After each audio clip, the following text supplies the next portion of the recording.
예, 오늘 말씀은 우리가 누가복음 8장 40절부터 56절까지인데요. 제가 한번 읽어보도록 하겠습니다. 예수께서 돌아오시니 무리가 그를 환영하였다. 그들은 모두 예수를 기다리고 있었던 것이다. 그때에 야이로라는 사람이 왔다. 이 사람은 회당장이었다. 그가 예수의 발 앞에 엎드려서 자기 집으로 가시자고 간청하였다. 그에게 12살쯤 된 외동딸이 있는데 그 딸이 죽어가고 있었기 때문이다. 예수께서 야이로의 집으로 가시는데 무리가 예수를 밀어댔다.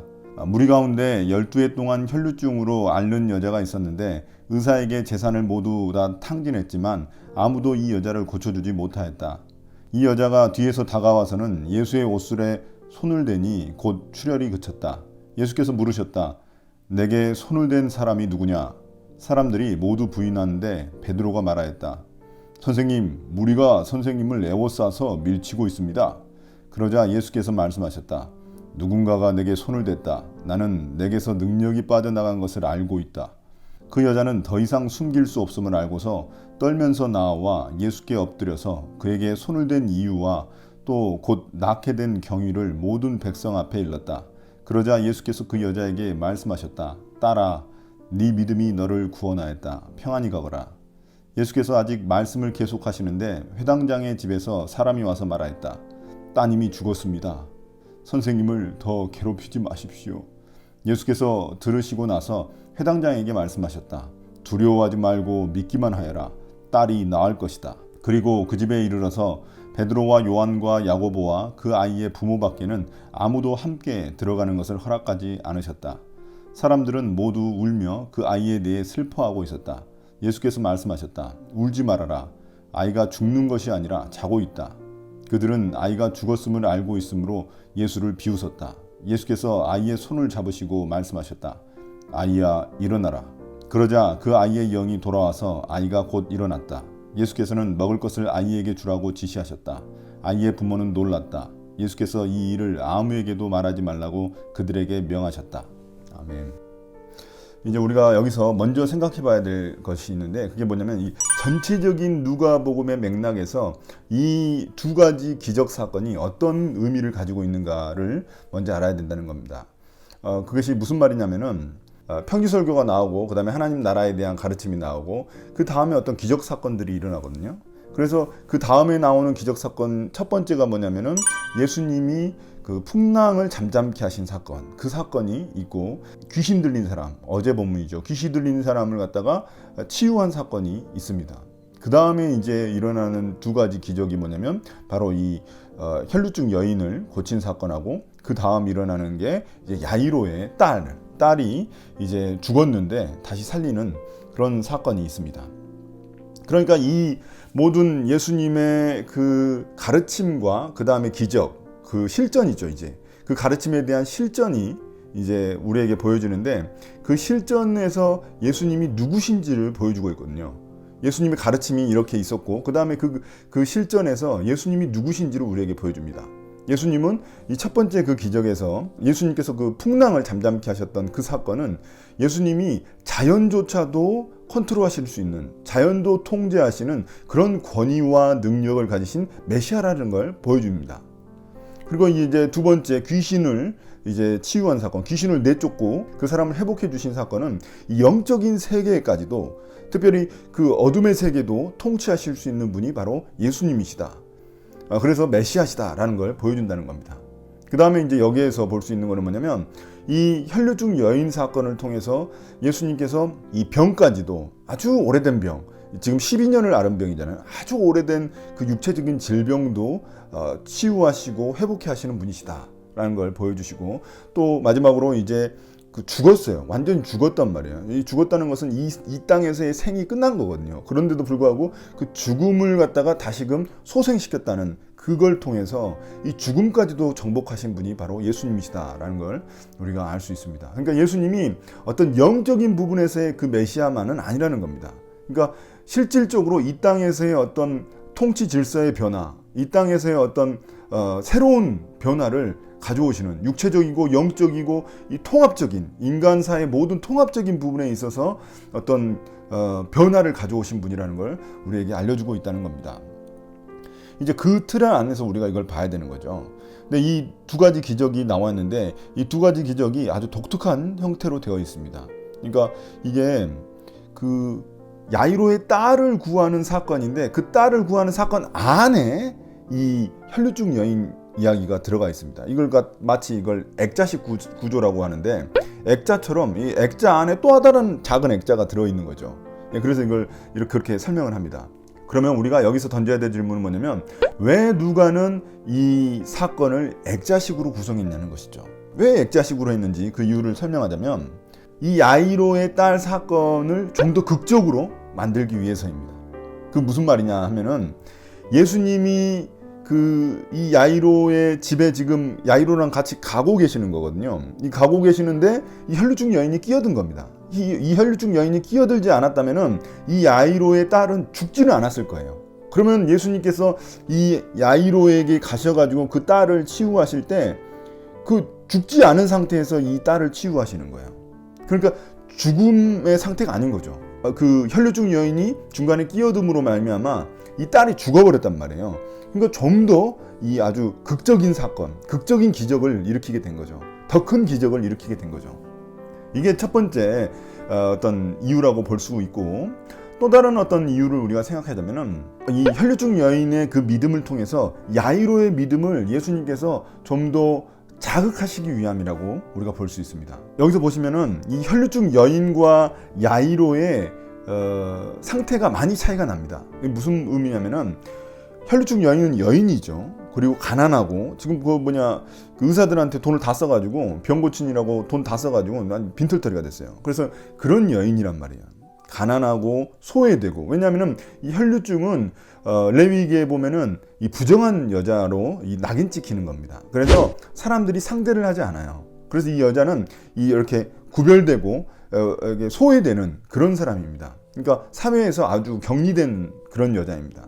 그런 상태라서 이 여자는 그런 사람이에요. 근데 이 회당장 야이로를 보십시오. 이 야이로는 좀 더 높은 지위에 있고 그리고 부자고 명망 있는 사람이란 말이에요. 그러니까 이 아주 화려한 액자 안에 아주 되게 초라한 액자가 하나 들어있는 거랑 똑같은 거죠.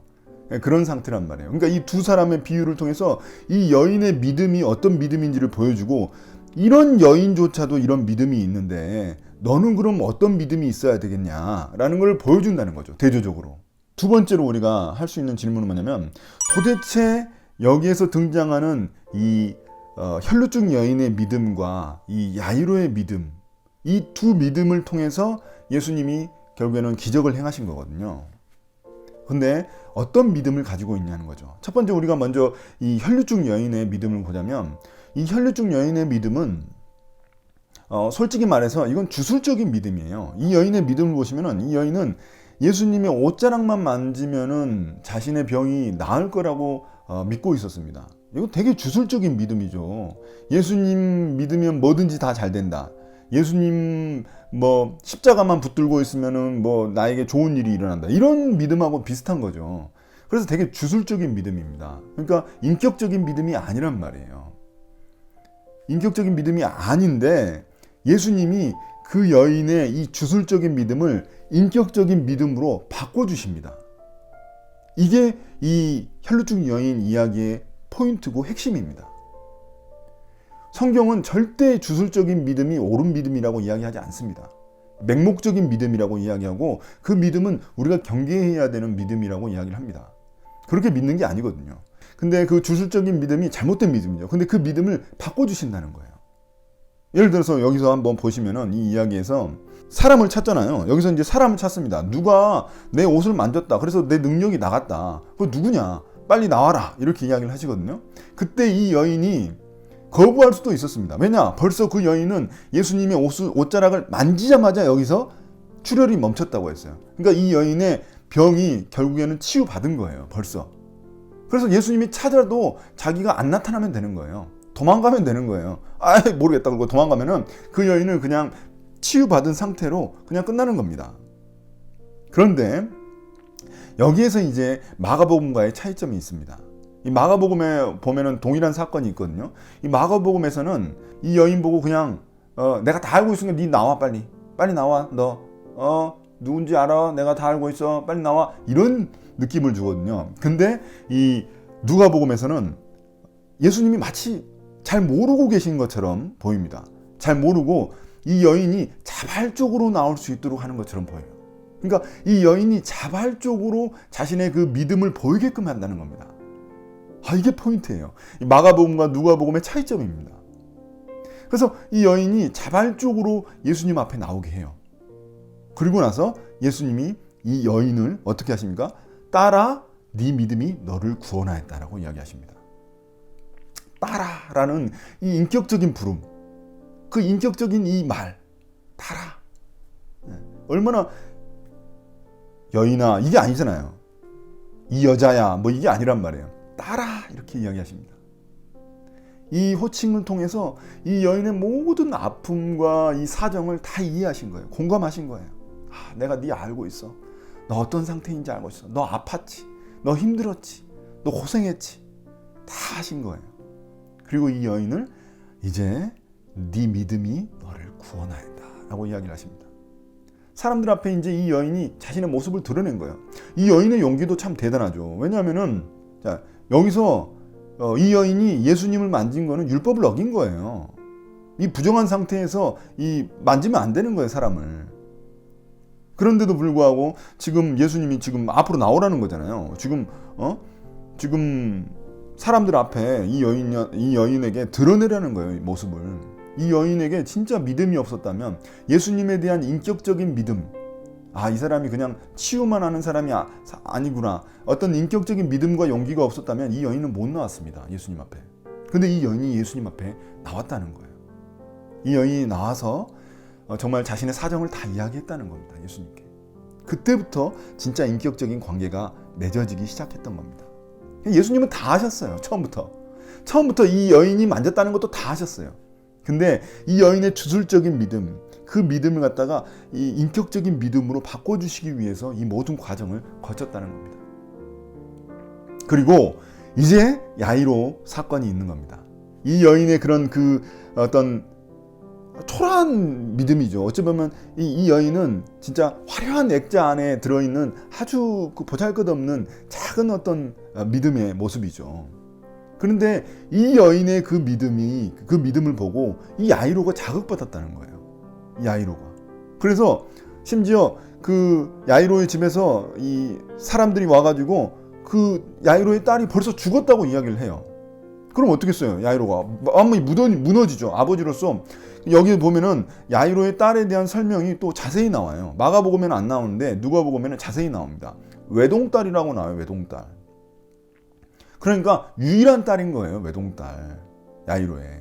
그 유일한 딸이 지금 거의 죽기 일보 직전인 거예요. 그런데 결국에는 예수님이 지체하는 바람에 죽어버렸단 말이에요. 그럼 뭐 야이로의 마음이 어떻겠어요? 이 혈류증 여인 진짜 짜증나 죽겠네. 진짜 이 여인만 아니었으면 내 딸이 살 수 있는 건데, 이런 생각을 했다는 거죠. 그러니까 거기 야이로의 집에서 온 사람들도 예수님의 능력이 결국에는 병든 사람을 고치는 데 한정되어 있다고 생각했던 거예요. 그렇게 생각했는데 야이로도 그런 생각을 가지고 있었던 거죠. 근데 이 혈류증 여인의 사건을 보고 야이로의 믿음이 자극된 거예요. 그래서 예수님께서 뭐라고 하십니까? 예수님께서 두려워하지 말고 믿기만 하여라고 한 거예요. 믿기만 하여라. 야이로는 두렵죠. 그러면 끝난 건가? 모든 게 끝난 건가? 그럼 내 딸은 죽은 건가? 두렵죠. 근데 믿기만 하라고 말씀하십니다. 이 혈류증 여인의 사건이 야이로의 믿음을 자극한 겁니다. 자, 그래서 야이로도 그 믿음을 가질 수 있었던 거죠. 예수님에 대한 그 믿음을 가질 수 있었던 겁니다. 그래서 예수님이 이 야이로의 집에 가셔가지고 이 죽은 딸을 다시금 소생시켜 주신 겁니다. 자, 이제 세 번째로 우리가 할 수 있는 질문은 뭐냐면, 여기서 예수님이 그 야이로의 딸에 대해서 뭐라고 하시냐면은 사람들이 벌써 죽었다고 이야기를 했단 말이에요. 그리고 와서 이제 고구를 하고 있는데, 거기서 예수님이 뭐냐면 이 딸이 죽은 게 아니라 잔다고 이야기하셨어요. 아니, 죽었는데 어떻게 잔다고 이야기해요? 그래서 그거를 갖다가 그 이야기를 듣고 나서 이 전문적으로 그 당시에는 곡하는 사람들이 있었거든요. 그러니까 회당장 야이로가 되게 부자이기 때문에 많이 아마 그 사람들을 썼을 거예요. 그러니까 큰 소리로 울었던 거죠. 그런데 거기서 그 사람들이 예수님이 하시는 말씀을 듣고 비웃어요. 나라도 비웃을 것 같아요. 왜냐면 죽었는데 뭐 안 죽었다고 하니까, 자고 있다고 하니까, 그냥 죽었는데 안 죽었다도 아니고 자고 있다고 이야기하셨단 말이에요. 여기 되게 희한한 말인 거죠. 그럼 도대체 이게 무슨 의미냐는 거죠. 왜 잔다고 이야기하셨을까, 예수님은? 예수님은 이 아이의 어떤 육체적인 상태를 진단하신 게 아닙니다. 상태를 진단하면 예수님이 아셨죠. 죽은 거를. 죽었다고 이야기하셨겠죠. 근데 그게 아니란 말이에요. 예수님은 이 아이의 상태를 이 영혼의 상태로 보신 겁니다. 영혼. 우리가 육신의 죽음이 완전히 일시적인 죽음이지 영원한 죽음이 아니잖아요. 그러니까 이 아이가 지금 죽은 것도 영원한 죽음이 아니고 자고 있다고 보신 겁니다. 우리가 마지막 부활의 때가 되면은 우리의 육신이 부활하거든요. 그러니까 우리의 육신도 우리의 육신이 죽는다고 해서 영원히 죽은 게 아니란 말이에요. 다시 부활의 때가 있단 말이에요. 그러니까 이 아이의 죽음도 마찬가지라는 겁니다. 그게 바로 믿음이라는 겁니다. 소망이고. 아이가 진짜 죽은 게 아니라는 거예요. 자고 있다는 겁니다. 물론 이제 이 아이를 다시금 소생시켜 주십니다. 이 모습을 통해서 우리가 부활의 때에 대한 어떤 모형을 볼 수 있다는 거죠. 왜냐하면 예수님께서 이 아이 보고 어떻게 이야기했냐면, 아이야 일어나라 하셨단 말이에요. 아이야 일어나라. 이거는 마지막 때에 예수님이 우리를 부활시키실 때 하시는 그런 명령과도 비슷한 겁니다. 그러니까 어떤 우리 부활에 대한 어떤 소망도 이 이야기 안에 담고 있다는 겁니다. 자, 여기서 이제 우리가 우리의 삶에 적용해야 될 부분을 찾아야 됩니다. 먼저 첫 번째 우리가 찾아볼 수 있는 점은 뭐냐면, 이 혈류증 여인의 믿음을 보십시오. 이 혈류증 여인의 믿음이 인격적인 믿음으로 갔습니다. 우리의 믿음이 맹목적인 믿음이 되어서는 안 된다는 겁니다. 그냥 예수님 믿으면 모든 것이 잘 될 것이다. 성경 많이 읽고 기도 많이 하면 모든 것이 잘 될 것이다. 이거 다 주술적인 믿음입니다. 예수님을 정확하게 알고, 하나님의 말씀을 알고, 예수님을 거기에서 알고, 예수님과 인격적인 관계를 계속해서 맺은 것, 그게 바로 진정한 믿음이라는 겁니다. 이게 우리에게 먼저 첫 번째 주는 교훈입니다. 두 번째는 뭐냐면, 야이로의 믿음이에요. 야이로의 믿음. 뭔가 예수님의 말을 다 따랐는데 결국에는 딸이 죽어버렸잖아요. 그런데도 불구하고 믿음을 계속 유지할 수 있느냐 하는 겁니다. 여러분은 어떠실 것 같아요? 내가 예수님의 말씀을 진짜 잘 따랐어요. 잘 따르고 있는데 어떤 사건으로 인해서 이게 어그러져 버렸단 말이에요. 이게 어그러져 버렸어요. 이 일이. 그런데도 불구하고 예수님은 우리가 계속 신뢰할 수 있느냐 하는 겁니다. 그때 예수님은 우리에게 뭐라고 하신다고요? 두려워하지 말고 믿기만 하여라. 이렇게 말씀하신다는 겁니다. 여러분, 오늘도 여러분, 예수님이 우리에게 진정으로 바라시는 믿음은 인격적인 믿음입니다. 그리고 기다리는 믿음입니다. 믿음은 반드시 인내의 요소를 가지고 있습니다. 우리가 예수님의 우리가 기도한 대로 빨리빨리 뭔가 이루어지는 게 아니라, 주님은 우리를 기다리게 하시고 그걸 통해서 우리의 인내가 개발되고 우리의 믿음이 더 성장하기를 바라십니다. 그런 믿음에 우리들이 되기를 예수님의 이름으로 축복합니다.